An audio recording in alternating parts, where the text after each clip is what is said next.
everyone, thank you so much for watching. I am your YB sir and I welcome you all in today's class. The finished and the easiest way to learn the concepts of physics very clearly. Stay tuned with me so that I will be able to clear all the doubts of yours. Okay? So let's go to our today's topic. Our today's topic of discussion is about the motion of charged particle in electric field. Capacitor का जो plates है मतलब electric field है, electric field के अंदर अगर कोई charge particle move कर रहा है तो वो मूव करने के वजह से कितना टाइम उसको लगता है, कौन सा पाथ वो कवर कर रहा है, वेलोसिटी कितना आ रहा है, कितना डिफ्लेक्शन हो रहा है, कितना शिफ्ट हो रहा है, ये सब कुछ इस क्लास में आज हम डिस्कस करने वाले हैं। अगर आप चैनल पे नए हो तो सब्सक्राइब करना मत भूलिए और उसके साइड में जो बेल आइकन है उसको ऊपर भी क्लिक कीजिए ताकि नेक्स्ट वीडियो का नोटिफिकेशन आपको मिल सकता है। ठीक है, ओके। सो अभी ये हम देखेंगे कि आपके पास दो प्लेट्स है, ये हो गया आपका पॉजिटिव प्लेट, ये हो गया आपका negative plate, right. So positive से नेगेटिव के तरफ इलेक्ट्रिक फील्ड का डायरेक्शन होता है, यह हमको पता है। तो ये हो गया इलेक्ट्रिक फील्ड का डायरेक्शन पॉजिटिव से नेगेटिव की तरफ। ओके, सो अभी सिचुएशन क्या है कि आप एक इलेक्ट्रॉन को चार्ज क्या है, नेगेटिव है, राइट। आप एक इलेक्ट्रॉन को इस फील्ड के अंदर v0 वेलोसिटी में आप उसके ऊपर थ्रो आउट कर रहे हैं, मतलब थ्रो ऑफ कर रहे हैं, उसके अंदर धकेल रहे हैं। किसको? इलेक्ट्रॉन को। सो v0 वेलोसिटी में अगर इलेक्ट्रॉन इलेक्ट्रिक फील्ड के अंदर आएगा तो वो कैसे मूव करेगा, उसका मोशन कैसा होगा, उसका मोशन का पाथ कितना होगा, कैसा आएगा, वो हम सब कुछ इस क्लास में डिस्कस करने वाले हैं। अगर यहां पे वो पहुंचा, धीरे धीरे से इलेक्ट्रिक फील्ड के अंदर चार्ज प्रेजेंट है, मतलब उसके ऊपर फोर्स जरूर ही आएगा। इलेक्ट्रिक फोर्स जो मैं बोलता हूं कितना आएगा, Q टाइम्स E आएगा, राइट। तो यहां पे इलेक्ट्रॉन है तो आप ये लिख सकते हो कि E टाइम्स E आएगा, राइट। सो वो फोर्स किस तरफ आएगा, डाउनवर्ड या अपवर्ड? वो फोर्स अपवर्ड ही आएगा क्योंकि इलेक्ट्रॉन का चार्ज नेगेटिव है। सो वो कोशिश करेगा कि वो पॉजिटिव प्लेट के तरफ चला जाने के लिए, वो पॉजिटिव प्लेट के तरफ खींचते हुए ऐसे ही मूव करेगा। कैसे? पैराबोलिक पाथ पे ही मूव करेगा। याद रख लो कि इलेक्ट्रिक फील्ड के अंदर अगर एक इलेक्ट्रॉन मूव करता है मतलब कैपेसिटर प्लेट के अंदर, वो पैराबोलिक पाथ ही कवर करता है। ठीक है, अगर वो पैराबोलिक पाथ ही कवर करेगा तो वो यहां से स्टार्टिंग शुरू से वो यहां तक पहुंचने के लिए कितना वक्त उसको लगता है वो हम कैलकुलेट करेंगे। उसके बाद एक्चुअली वो हॉरिजॉन्टल डायरेक्शन पे आ रहा था पर थोड़ा सा उसका डायरेक्शन चेंज हुआ, मतलब शिफ्ट हुआ हॉरिजॉन्टल से, तो कितना वर्टिकल शिफ्ट हुआ वो हम कैलकुलेट करेंगे।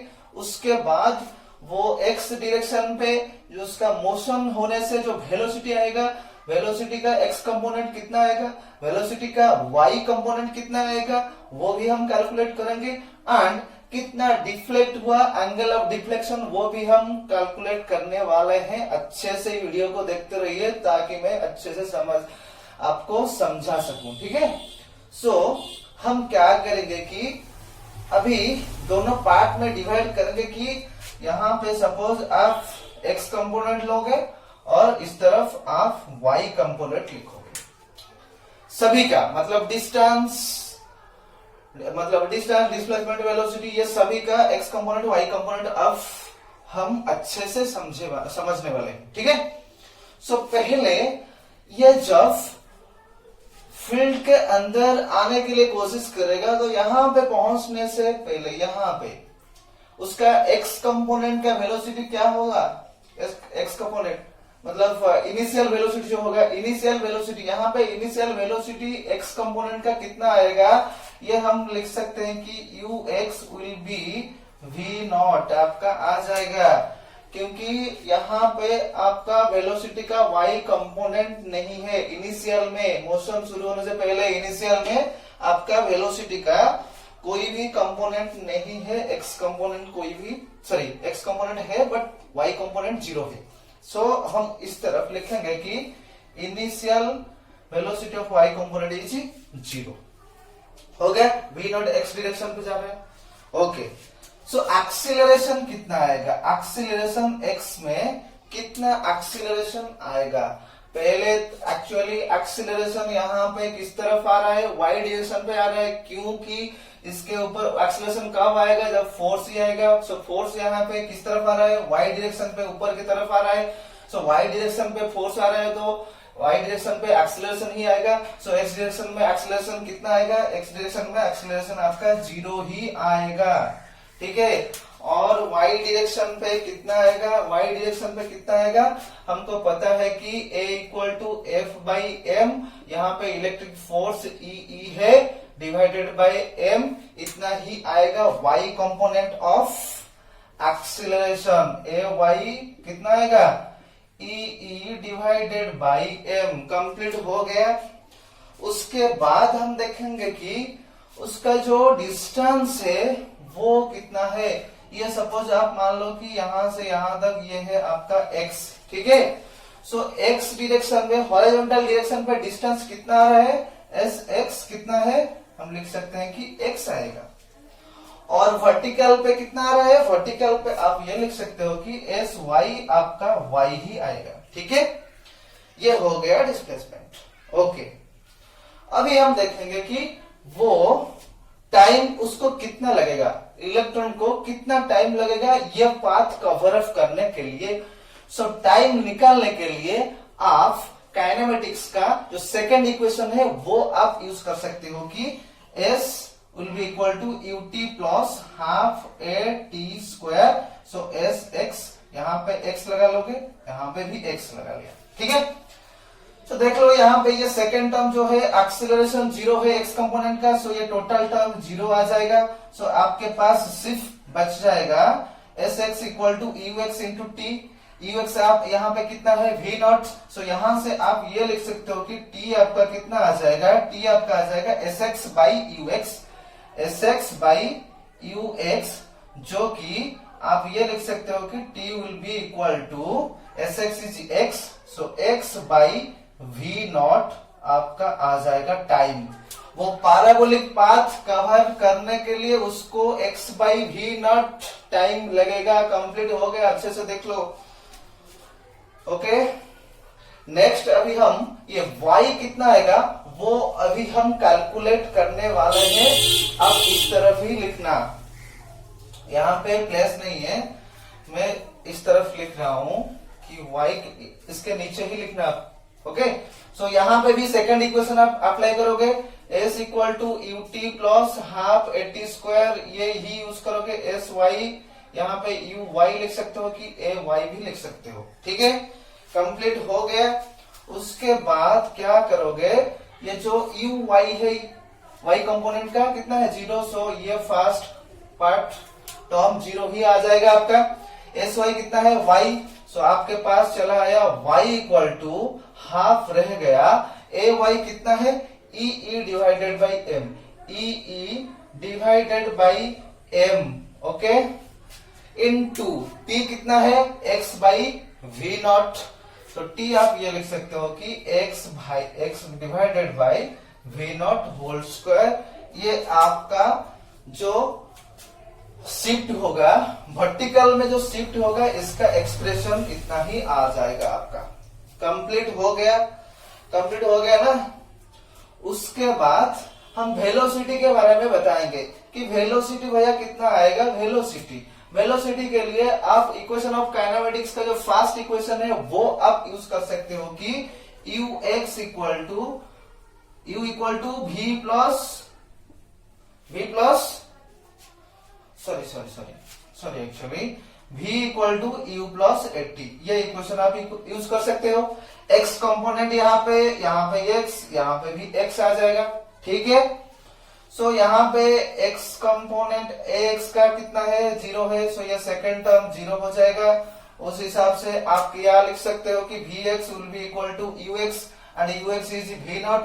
सो आप ये फाइनली लिख सकते हो कि Vx आपका आ जाएगा V0। कंप्लीट क्लियर हो गया। उस हिसाब से y कंपोनेंट का वेलोसिटी भी आप निकाल सकते हो कि Vy विल बी कितना आएगा Uy प्लस Ayt आप लिखोगे। Uy ये जो कंपोनेंट है 0 हो गया, ठीक है। सो Vy यहां से आप लिख सकते हो कि Vy जो आएगा, मैं यहां इस तरफ लिख रहा हूं या फिर लिख सकते हैं Vy will be equal to Ay कितना है E by M। Okay, so E divided by M into T यहाँ पे कितना है, T यहाँ पे है x बाई V0, ठीक है। सो x बाई V0 आप लिखोगे तो ये आपका आ गया वेलोसिटी का y कंपोनेंट, ये हो गया वेलोसिटी का x कंपोनेंट। अगर आप निकालना चाहते हो कि एट एनी पॉइंट आपका वेलोसिटी कितना आएगा, तो यहाँ पे आप देख सकते हो कि ये अगर आपका x कंपोनेंट है, ये उस तरफ आपका y कंपोनेंट है, तो रिजल्टेंट वेलोसिटी किस तरफ आएगा, इसी तरफ ही आएगा, जो कि कितना होगा, कितना आएगा, इसके बीच में एंगल कितना है, दोनों वेक्टर के बीच में, दो वेक्टर्स Vx Vy दोनों वेक्टर में एंगल कितना है 90 डिग्री है। सो अगर दो वेक्टर के बीच में एंगल 90 डिग्री है, आप दोनों वेक्टर को ऐड करना चाहते हो, तो रिजल्टेंट क्या आएगा Vx square plus Vy square, ये आपका आ जाएगा टोटल वेलोसिटी, जो कि Vx square plus Vy square square root Vx आपके पास V0 है और Vy आपके पास इतना है। यहां से आप ये कैलकुलेट करोगे तो टोटल वेलोसिटी आपके पास चला आएगा, ठीक है। और भी क्वेश्चन आ सकता है कि E बाई एम रेशियो कितना आएगा, E by M right side में रखोगे और जितने भी सारे टर्म्स है उसको इस तरफ लाओगे, तो E बाई एम रेशियो आपको पास चला आएगा। जो भी होगा आप ये लिख सकते हो कि E बाई एम आएगा आपका Vy into V0 divided by E into x. ये E बाई एम रेशियो भी आप कैलकुलेट कर सकते हो। कि और क्या बचा आपके पास, थीटा कितना आएगा, मतलब एंगल ऑफ डिफ्लेक्शन कितना आएगा, वो अभी हम कैलकुलेट करेंगे। जो कि ये आप लिख सकते हो कि ये थीटा है ना, ये थीटा यहाँ से या फिर यहाँ पे लिख सकते हो कि तो थीटा यहाँ से कितना आप कैलकुलेट करोगे, थीटा होगा जो कि डायरेक्शन हम बोलेंगे कि रिजल्टेंट का डायरेक्शन जो होगा वो थीटा कितना आएगा, थीटा आपका आ जाएगा tan inverse Vy divided by Vx। Vy आपके पास ये है, Vx आपके पास V0 था, वो दोनों वैल्यू को आप पुट करोगे तो आपके पास चला आएगा theta equal to tan inverse Vy है E into x divided by M V0 whole divided by V0। So ये आपके पास थीटा हो जाएगा tan inverse E x by M V0 square हो गया। ये आपका डिफ्लेक्शन चलाएगा। आप इस थ्योरी व कंसेप्ट को बेस करते हुए बहुत सारे प्रॉब्लम्स है, एसएलआर बुक्स में भी है, आप वहां से सॉल्व कर सकते हो। और मैं इस वीडियो के डिस्क्रिप्शन के लिंक में आपको एक पीडीएफ फाइल में और बहुत सारे क्वेश्चंस इस कॉन्सेप्ट के ऊपर बेस करके भेज दूंगा। सो वहां से कृपया वो प्रॉब्लम को सॉल्व करने की कोशिश कीजिए। और जो भी डाउट्स आपको आ रहा है मुझे व्हाट्सएप कर सकते हो, इंस्टा पे मुझे फॉलो कर सकते हो, या फिर मुझे ये वीडियो के कमेंट में कमेंट भी कर सकते हो। सो आज के लिए बस इतना ही। ये वीडियो आपको कैसा लगा ये मुझे कमेंट करना मत भूलिए। So very very thank you very much. और एक लास्ट में एक बात बोलना चाहता हूँ कि अगर आपको ये वीडियो में कुछ भी प्रॉब्लम्स आ रहा है, मतलब समझने में कुछ भी प्रॉब्लम्स आ रहा है, या फिर जो भी प्रॉब्लम्स है, आप मुझे ओपनली बोल सकते हो। Okay, so thank you very much.